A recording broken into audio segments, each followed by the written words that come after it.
Tell me about why you decided to write this memoir. Well, I think the origins kind of came like during the pandemic. Yeah.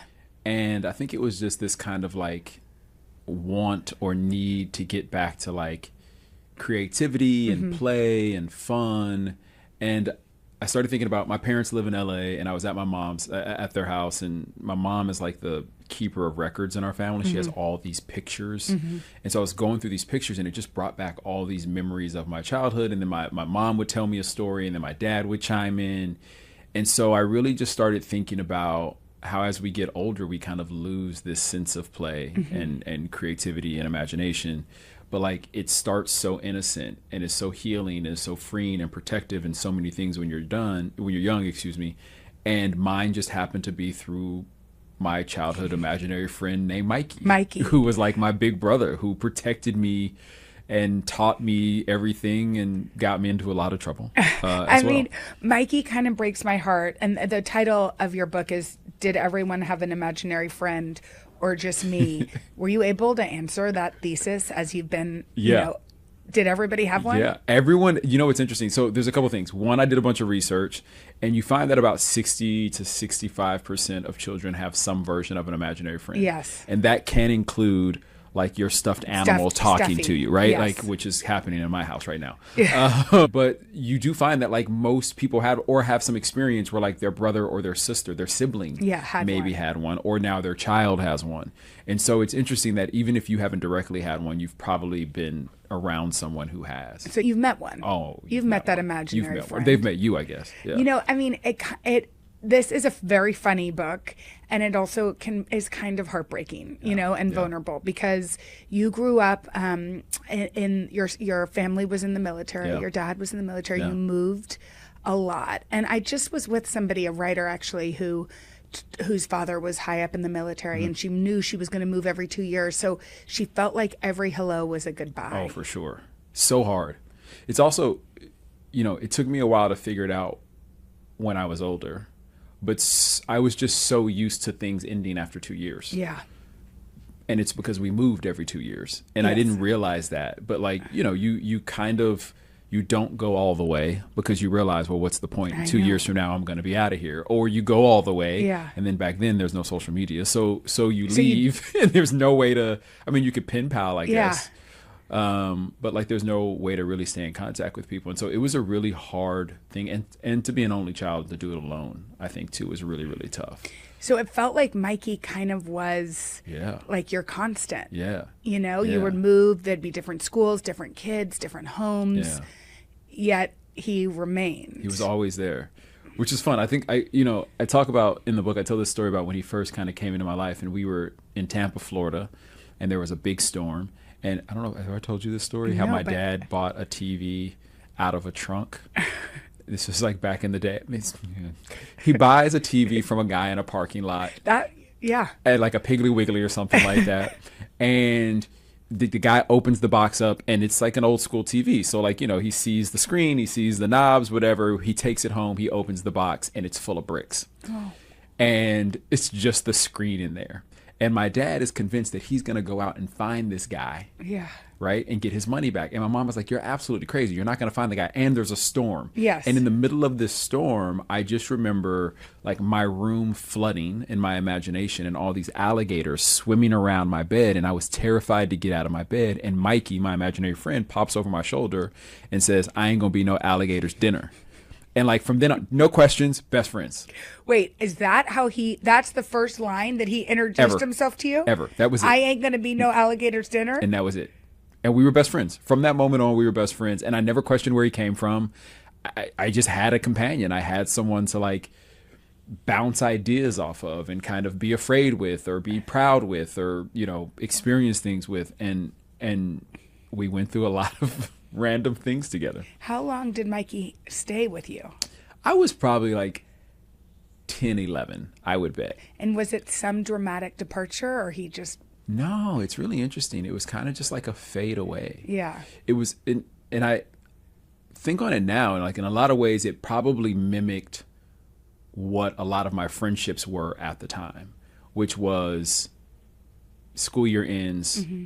Maybe I see you once or twice during the summer, and then by the fall I've now moved to a new place and you're gone. Yeah. Right. And I think like that was a very similar kind of goodbye for Mikey. It was like, you know, he just wasn't there one day, didn't really think about it. Next day he was, and then a few days without him. And then like that time slowly kind of expanded, and there just was no imaginary friend. And I think there's also a loss of innocence that's happening at that time. Like, you know, I am becoming a man. I'm, you know, 10 years old, but you know, like 10-year-old boys like think they're really tough. They think they're like, oh, I'm a man, but then they cry at the same time.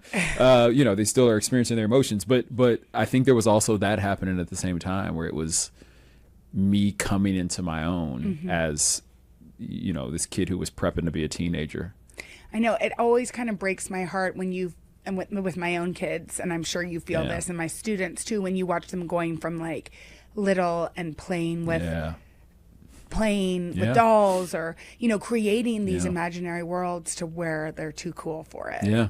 And I wonder, like, do you feel like with the rise of social media and iPads and electronics, AI, all of it, that we've kind of that like kids are that these imaginary friends are just somewhere hanging out, like, hey, what about me? What about me? Yeah. I think also for adults too, and I don't think to have an imaginary friend necessarily. Yeah. But I do think that like we've kind of lost our own creativity in some way. Like one of the things that I love, one of my favorite things about Seth Rogen, who I believe is a genius in every single way, is that he makes pottery. Yeah. And it just makes him so happy to sit at a wheel and make pottery. Yes. And I think that is such like a beautiful example of like, we all need some kind of creative outlet that just feeds us. It's not about commerce. It's not about supporting ourselves in any way. It's just something that makes us happy. And I think we all need that. And I think for kids, like, we should protect that at all costs. Yes. Like 100%. We're having this conversation right now about my daughter with an iPad. My daughter is every day, I want an iPad. And we're like, how old is she? She's 5. Yeah, hold off. And we're like, we're gonna hold off. And she's like, well, how long? And we're like, 10. And she's like, I'm not gonna make it to 10, Daddy. I have to have the iPad now. And we're like, well, we don't think you should. It's so hard, but you have to hold. And I will say, like,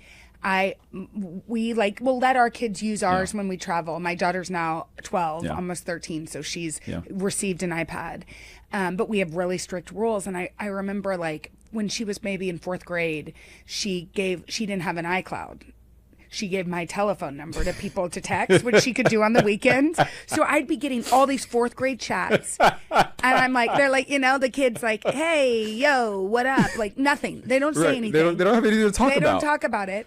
And then I like heard her, meanwhile, like playing her guitar, singing songs to her cat in her bedroom. Right. And I'm like, that's why. That's where she's supposed to be. This is why. Yeah. And granted, like, you know, at some point they want to communicate with their friends, and that makes sense. Yeah. But it is a battle. Yeah. I think it's super important, because I think I think you find your own voice. Mm-hmm. I think creativity is such an important thing. It's nurturing, it's healing. You know, I think it can be protective at times.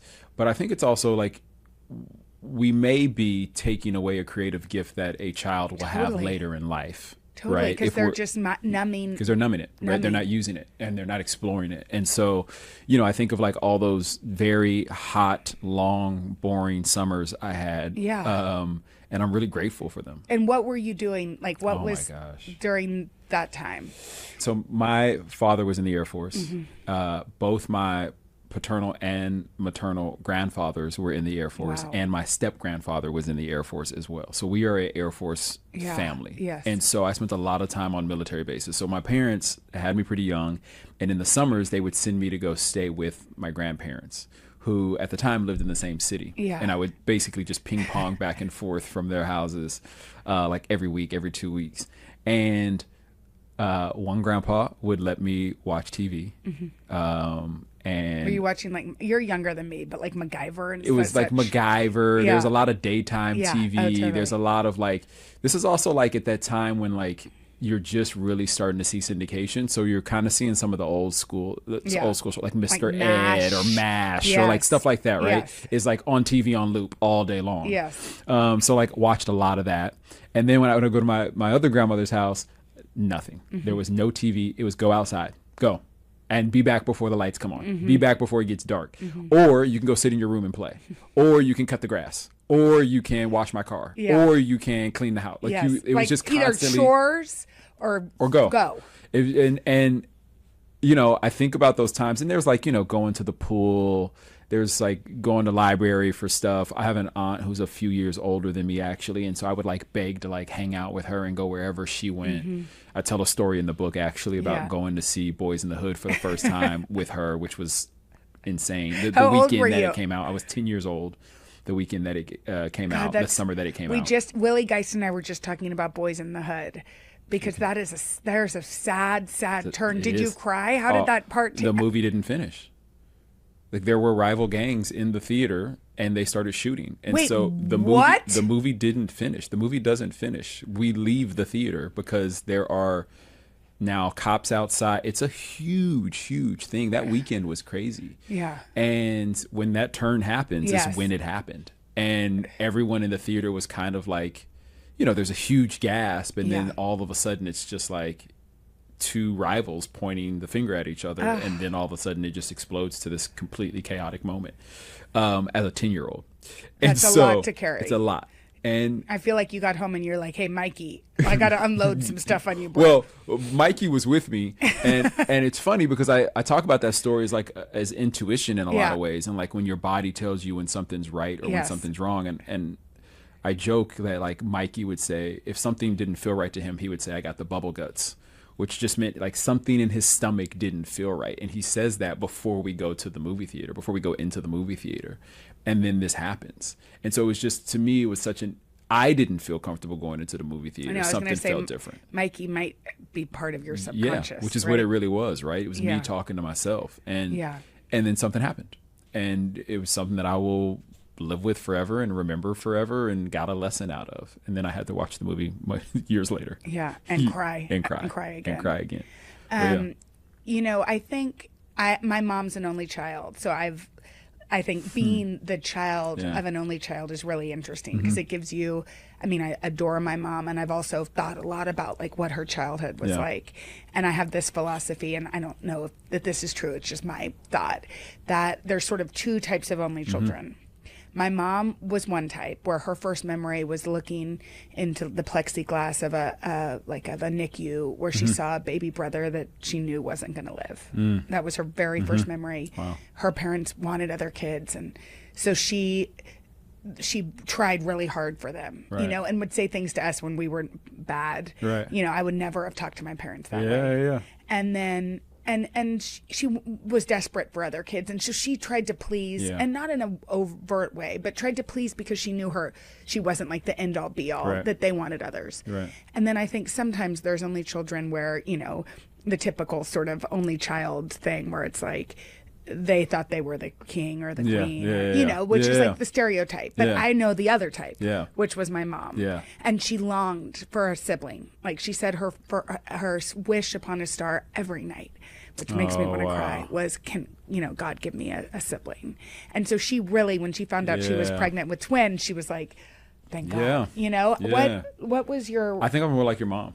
Because my parents had me really young. Yeah. Right? They graduated high school, got married, and I was born all in the same year. Wow. So I think I always, especially as I got older, started to think like, oh man, maybe I stopped their life. Yeah. Like maybe, who knows what they could have gone and done. Yeah. Right? And so there was always that where I feel like I both longed for a sibling because of like moving around so much and like what that was and like what that experience was and not having to do it alone, but also someone to kind of take the pressure off of being the only child. And like if I mess up, I'm the only representation of them and what they've put into the world. And so I think there was a lot of pressure on myself for a long time because of that. Do you think you still put pressure on yourself because of that? I don't know. I think I'm aware of it. Yeah. I think you work hard. I work hard. I think I try to not, but I think it's also just part of who you are. Part of who I am to some degree, I'm more aware of it. And I will say, I think that to me was a huge first step. Mm-hmm. But it's, it's nice to hear them say they're proud. I mean, I'm sure like when your parents tell you like they're proud, especially my parents don't say it very often. But when they say it, you're like, whoa, wow. Yeah. Thank you. But also different generations, right? Yeah. It's a generational thing where it's like, they didn't get a lot of those. Yeah. Right. So they don't necessarily say it too much.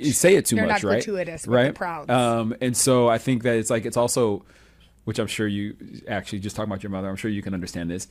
and now being a father and being a mother, you understand your parents so much more now. Yes. Right? It's like, you give them the benefit of the doubt. You give them the grace. Yes. You give them the like, you were working with the best tools Yes. you had at the time. Yes, exactly. And so I think that is something I constantly think about, and I hope my kid thinks that about me one They day. will eventually. The moving every 2 years and to do it by yourself. Because I had a twin sister, and I always was like, thank God, because we moved a lot too. Yeah. But I do think there's something about that creates a resilience. Yeah. Like I went to 7 different schools, not as many as you, because that includes college and such. But therefore, I can walk into a room or go somewhere, and there's an independence that I've kind of garnered. Yeah. Do you feel that? For sure. It's funny because now having kids and talking about moving, I'm like, oh man, like she's thriving at this school and she's got all her friends, and like I don't want to take her out of that. But then on the flip side, I go, well, I don't know if I would be here if I didn't have the experience that I had. Maybe it doesn't need to be as much as I moved. Yeah. But I do think there are so many things. I think being able to walk in a room and have a conversation with anybody.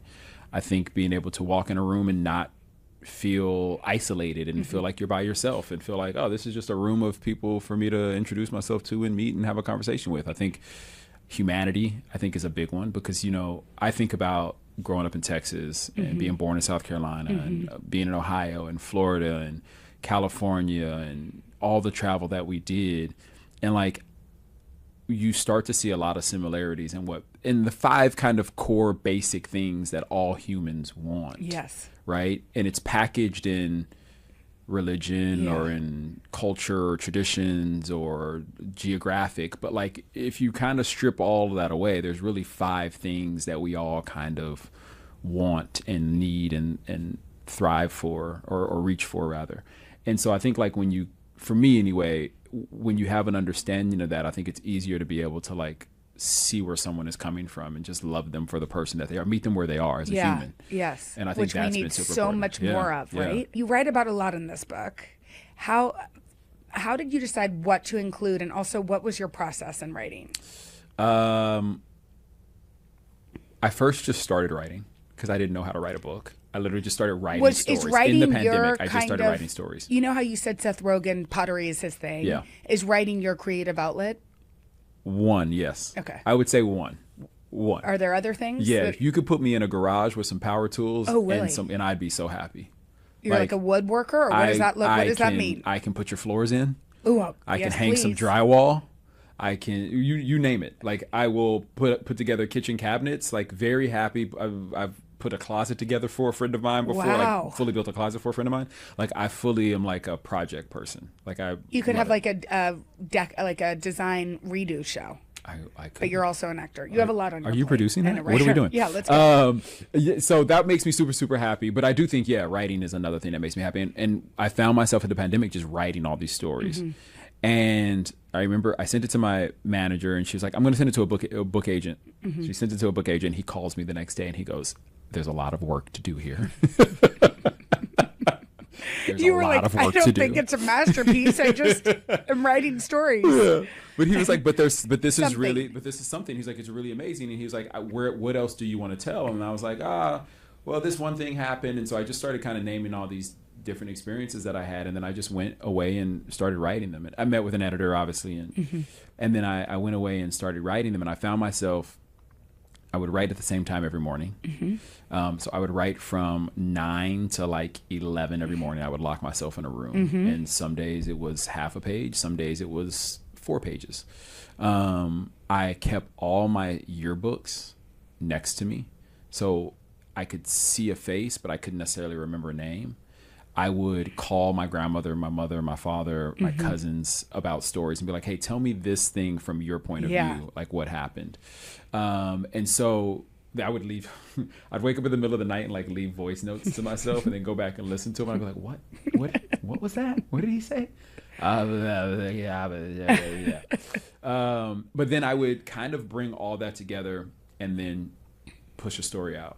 And that was a new experience for sure. I think giving myself this like 2 hours to write was like, you have 2 hours to be creative, and not how creativity works, but the consistency of it was super helpful. And then when I started thinking about stories, it's interesting. I called my mom And there's one story that is like a very sensitive family story and about an unsolved murder. And, you know, we had a very long conversation about what to include and what not to include in that, because there's still a lot of pain there and a lot of hurt there. And so, you know, I really thought about like, what are the stories that are both fun, especially for the younger Jay. Yeah. And with times with Mikey, they show the innocence, they show the creativity, they show the sense of play. But then as I got older, you see that kind of slip away as loss of innocence happens. Yes. And you become, you know, Yeah. a teenager. And Yeah. like, so there's a portion of the book that's obviously with Mikey, and then there's a portion of the book a few years just after Mikey's gone. Yes. And so you can kind of see the contrast of how I deal with things and don't have a sounding board anymore. Yeah. And how they impact me in a things impact me in a completely different way, because now I'm being confronted with life in a completely different way. And so that's how I kind of thought about the book and planned the book out. And then stories, it was, you know, I still think about Miss Calloway all the time, who I say is my first love. Yes, your first crush on your teacher. Yeah, when I was in third grade. I think about Have her you all heard the from time. Miss Calloway? I have not heard from Miss Calloway. I wish I could surprise you with Miss Popham Calloway. Elementary. Come back and host, and we'll bring my Miss gosh. Calloway from wherever she is. Popham Elementary. And the Miss Calloway's, I used to sing Heidi, Heidi, Heidi, Hi, Hody, Hody, Hody all the time because of Cab Calloway. Yes. I have no idea how young me knew what that was, but Yes. like it was just like something I would hum in my head every Yeah. single day when I went to school. Yes. But like I thought about like, oh, what a fun way to talk about like a young boy having emotions that he can't really identify. Yes. But there was clearly like, Yeah. this woman was everything Yes. to me, even though I couldn't clearly identify Like your it first as, like, crush beyond. a crush. Yeah. You know what I mean? And so I thought about that, and then just a bunch of other like milestones, and then some events, obviously, Yeah. I mean, you talked about you joined a gang for a week. for a week, in and out, For 1 week. You really were in and out. in and out. How how did you decide to include that and tell us that story? Yeah. So I prefaced that chapter with like my 3 experiences with gangs before Yes. I decide foolishly to join a gang. But I was in 7th grade, and there was a kid on the bus named Eric. Then I had like an hour-long bus ride to school every day. Yeah. I went to a magnet school that was on the other side of town. Yeah. And I could not stand Eric, and he would just bother me every single day. And finally, I was like, I want to beat this dude up, but I don't want to fight him because I'm not a fighter. I'm a lover. And so I decided that the best way to do it is to join a gang. Yeah, of course. Why not? Yeah. They'll do it for me. That's what they're there for. And so what I didn't realize was that you had to get jumped into a gang. And there were 2 friends of mine who both are still in Tulsa, actually, Eli and Steven, although I changed their names in the book, Yeah. but whatever. They were like, you are not this is the dumbest idea. You couldn't even spell gang. Like, why would you, this is the dumbest possible thing you could do. And I was like, listen, man, I'm going to do it, whatever, regardless of what you guys say. And so finally I find out that I have to get jumped in, and I spend the next 5 days dodging, like literally dodging paper, like people would throw paper balls and I would dodge them. I would hide from my own shadow. I would jump at my own shadow. I would only go to the restroom if there were like other people in there. Like I wouldn't go by myself because I thought somebody was going to come get me.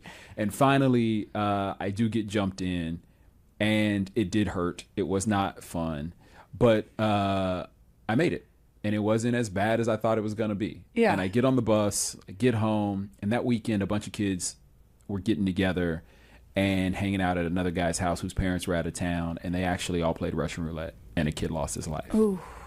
And that Sunday, then it was on the news that morning, and I made a phone call to the kid who was like the guy who got me in the gang, basically, and I was like, I'm out. Yeah. I didn't want to be in to begin with, but Yeah. now I'm out. Yes. And like never, it's interesting because like even everyone who was involved really took a huge step back, thankfully, unfortunately at the loss of someone's life, but like everyone took a huge step back and just realized like this is not what I want in my life, or where I want to be going in life. Yes. Yeah. And it's so interesting because it is like Mikey's gone at that point. Yeah. You know, And you're a kid whose innocence is Gone. gone. And I don't didn't feel like I had anybody. I couldn't go talk to my parents about it, right? It's a bunch of like young teenage, 13, 14-year-old kids who are all leading each other astray. Yeah. And so there wasn't really anybody who I felt like I had a sounding board in that way. And it's not because my parents weren't good parents. It's just because they were my parents. Yeah. And like, you don't want to talk to your parents about that. It's a different time. I feel like now maybe our kids would come to us, but for sure. maybe not. Yeah. Basketball was a love of yours, like a first love, really. Which is kind of ironic now that you work on a show with basketball as like such a North Star of it. Yeah. Did you, like, as a little kid, was that the dream? Yeah. I wrote myself a $100 million check from the Seattle Supersonics, and my mom laminated it at work, and we hung it on my refrigerator. And like every single day when I would walk out the house, I'd be like, walk out, I kiss, like give a little kiss to my check and like walk out. Was it your parents' dream for you too? Did you feel like? No. They just were supporting you. My parents were like, you're going to college. Yeah. You're going to college. Yeah. It's interesting. I don't know if I ever told you this, but like my mom went to college at 27 and graduated at 31. I was 10 years old when she graduated, and I went to school with her a lot. And so like, I think there was just no question that like I was going to go to college. And by the way, basketball is something that came to me like very late in life. Like I was like, my mom's doing accounting, I'm gonna do accounting. Like my dad's a mechanic, I'm gonna be a mechanic. And then I had a crazy growth spurt, and I loved watching basketball, but I had a crazy growth spurt, and a kid that I went to school with was like, you got to play basketball, man. You're a giant. You got to play basketball. And so I played, and I immediately fell in love with it. Mm-hmm. And I thought that I was going to go play in the NBA or, go have a crazy college career and all the things that you have to believe and dream of to be able to achieve that. But the body didn't match up with the dream. Athletics. Yeah, with the dream.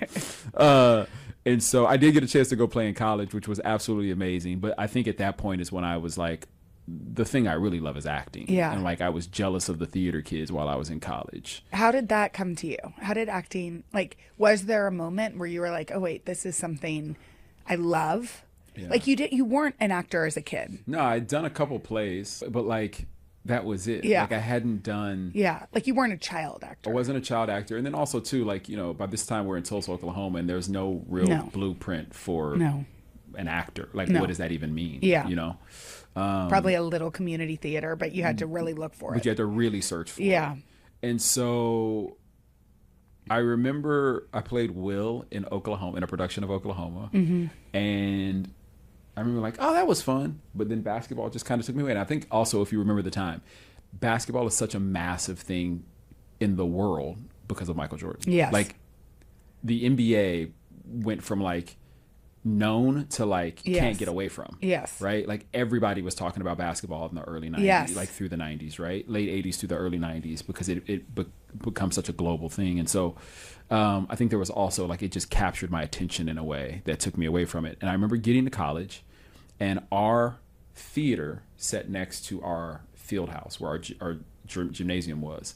And so we'd have to walk by the theater every day to go to basketball practice, and the back doors of the theater would be open, and I would see these theater kids in there, and they'd be like, they were being a tree, and they were doing all this stuff, and I was so jealous of them. And while I'm getting to play basketball, at this point, a dream. That is your dream. This is a dream. Yeah. And I'm getting to play college basketball, and I'm on a scholarship, and I see these kids, and I'm so jealous of these kids. And I remember graduating and just thinking like, oh, I want to figure that out. And so I used all my electives while I was in school to like do stuff around a theater program because I couldn't commit to a production, and I was too afraid to tell my teammates that I was like an actor. Yeah. I was playing the title role in Pippin, like while we're in the showers. Like that wouldn't work. Now it's very cool for like basketball players to be actors, but like back then. No, and also it's also there's a vulnerability in putting yourself out there like that. Yes. Which I just was not gonna do. Yeah. And then after I graduated, I was like, this is the one thing that I want to do, and I just want to figure out how to do it. And I did not tell my parents for a very long time. Well, that's what I read in that. You didn't tell your parents. Yeah, for a very long time. I didn't tell my parents. What did they think you were doing? I was working, but I was just bouncing around. And so, like, I would work retail. Or I would, like, I bartended. I was like, you did all the things you had to do to support yourself. Yeah. Especially in LA. Yeah. And I remember my dad calling me, and he was like, hey, man, So how long you gonna? You've been out there playing for a while. How long you gonna play? You know, it might be time to come home. And I was like, I'm not coming back to Oklahoma. I was like, I love Oklahoma, but I'm not coming back. Yeah. And I was like, I came out here to do a thing. And he was like, well, what you doing? And I was like, I'm just trying to figure it out. Like, just give me some time. And I ended up booking this job.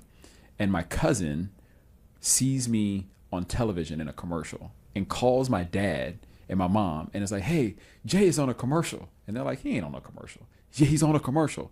The commercial randomly shows up within the next 24 hours. My dad calls me and he's like, why are you on TV? What you doing on TV? And I'm like, man, it was during my lunch break. I didn't even know. It was across the street. And they were like, hey, you want to come over? So I went over and I booked the commercial. I didn't even know that's how it works. It's so great.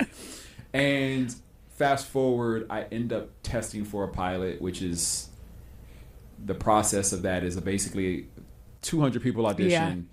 They whittle it down to like 20 people to see the people who created the show, the producers. They whittle that down to like 3 people that they're going to take to the network to say, we like these 3 actors for this role. Yes.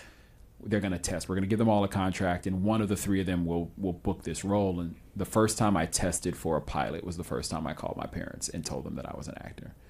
And they were like, you're doing what? Oh, is that a play? And where's it? What theater is it going to be in? And I was like, no, it's going to be on Fox. It's going to be on TV. It's going to be on NBC or CBS. I don't know, whatever. And finally, you know, they understood it. I got a job that made the air. Yeah. Well, and you've continued to work, and I feel like and I said this, I think, when you were on, I'm nearly positive if I said it on TV or said it to you, like, I have no doubt your star is rising in a huge way. So are they like, whoa? I mean, because it takes a lot of guts to sort of go and do something on your own that's like outside the realm of what your parents do, as you said, and also like without telling them, you know, you're like, okay, this better work because it's such a, I mean, you do it too. It's such a, it's terrifying, obviously. Yeah. It's like you either work or you don't work, right? It's not like if, you know, JP Morgan doesn't hire me, I can go to Merrill. Yeah, you know what exactly. I mean? If Merrill doesn't hire me, I can go to whatever. You can just keep rolling to banks, right? Yes. And like, it's not that. And so it's really interesting. It's a blessing for sure. Like it's been amazing. My parents are very excited. They moved to LA from Oklahoma to almost 10 years now. So like they fully bought into it as well. To be close to you and your kids. And yeah. I know I'm an only, like they wanted to they wanted to be somewhere a little warmer. Yeah. And to be close to the grandkids now. But they're super proud. And it's fun. Like it's also like, you know, I've taken them to almost every event that you can go to. So now I'm like, hey, you guys want? Nah, we're just gonna hang. We'll just watch it on TV. It's okay. But tell John we said hi. Right? And I'm like, I'm sorry, what? You want me to tell who? Yeah, you know, just if you see Denzel, just tell him we said hey. And I'm like, okay. One of the things that I bet they were like awed by was Top Gun. Yeah. I mean, come on, man. Your dad was in the Air Force. So I'm on the 405. The SNL skit is very real. Yeah. And I'm driving, and my wife actually has this video on her phone, but I call my parents, and it's you know, on speakerphone or whatever in the car. And I go, hey, I booked Top Gun. And my mom goes, what? Like, so after she comes down, my dad is like, oh, that's really cool, man. That's really cool. But that's the Navy, right? And I was like, yeah. And he's like, man, that's too bad. And I was like, are you serious right now? Are you serious? And he is very competitive. Like these totally. You're like, I'm still flying a plane. I'm a Navy aviator. Are really competitive. Yeah, they are. They really, really are. All of the Top Gun guys versus the Navy guys, the Air Force guys. Like they're very, very competitive. And obviously they're all in for the same cause. Right. And like what a virtue to like, you know, give your life to protect this country. Like what a virtue. But like they are very competitive with each other. It's really amazing. It's really, really amazing. But he was that's hilarious. I will say, and he will be mad at me for saying, but I will say, it is probably the first time I saw him cry in a very long time. Because he's again from a different generation. Yes. So he's just like, I'm a man. I just tough through it. I'm it's Burt Reynolds, it's John Wayne. It's like the guy. But like he's got the grit, but he was like very emotional at the premiere. It was really really cool. That's so beautiful. It was really really cool. Okay, I'm gonna let you go, but I want to just ask finally, like, you have little kids. Yeah. Have you told them about Mikey? And do you hope that imagination kind of stays alive in your house? I hope so. My daughter, for sure. My daughter at one day, I had been out of town working, and I came home, and I picked her from school, and I came home, and we're hanging out and like playing, and she goes, "I have to go get my room ready." And I was like, "Oh, for what?" And she goes, "Well, my cousins are coming." And I go, "Oh, who?" And she goes, "My cousins." Now, mind you, she had just spent like 24 hours, 48 hours with my parents. Yes. So I thought maybe my mom or my dad had told her that some cousins were coming into town. Yeah. So I called them and I'm like, "Hey, Nora said some cousins are coming. Who's coming?" And they're like, "Nobody's coming." So I go upstairs and I'm like, "Nora, who's coming to town?" She's like, "All 21 of my cousins are coming. I have to make space for them to sleep in my room, Daddy. I need you to leave." And I was like, "Oh, okay, great." And what I realized is she had imaginary cousins. Yeah. And this was before my son was born. Like, she wanted companionship. She wanted the same thing you did. She wanted the same thing I wanted, and this was her way of getting that. So it's really cool to see. Now she's still in it. She's definitely still plays with emotion. I don't think her imaginary friend is there now that there's a little brother. Yeah, which is also interesting to watch her like fully pull away from that and now just be like brother. Obsessed with him. But I'm sure he will have that. By the way, I just have to say, as one of two, you're gonna be delighted by the two of them, and you're also. My mom was just like, "Oh, y'all are gonna talk to me that way?" Because one person encourages the other. Bad behavior is contagious. Oh my gosh. Bad behavior, already. Right? She doesn't want to eat something. He won't eat something. Oh, totally. Like, it's already totally. A whole... And you go back to like your childhood where you're like, I didn't have anybody. This wasn't an option. Yeah, Mikey wasn't telling me, this wasn't an option. Not to eat the peas. It was either like eat or don't eat. Yeah, like, exactly. It wasn't, you know what I mean? Yeah. It's fun. It is really, really fun. I do hope that that kind of creativity and imagination stays there. I hope I don't have to clean the walls because of it. Yeah. But I hope it stays there, and I think it will. Well, and this is a beautiful book for any parent that wants to encourage their kids to lean into all that beauty, and also for any parent that is an only child, anybody that has an only child, anybody that's from a military family. There's so much goodness in this. I get a lot of calls from friends who are like, "Hey, so we're thinking about having another one, but we're not going to do it. So like, can you tell me? I mean, you're not fully weird, but all the time, friends will literally call me. You're and like, say this. I'm fine. And I'm like, they will be okay. I promise you, they will be okay. I love it. Perfect way to end. Thank you so much, Jay. Thank you.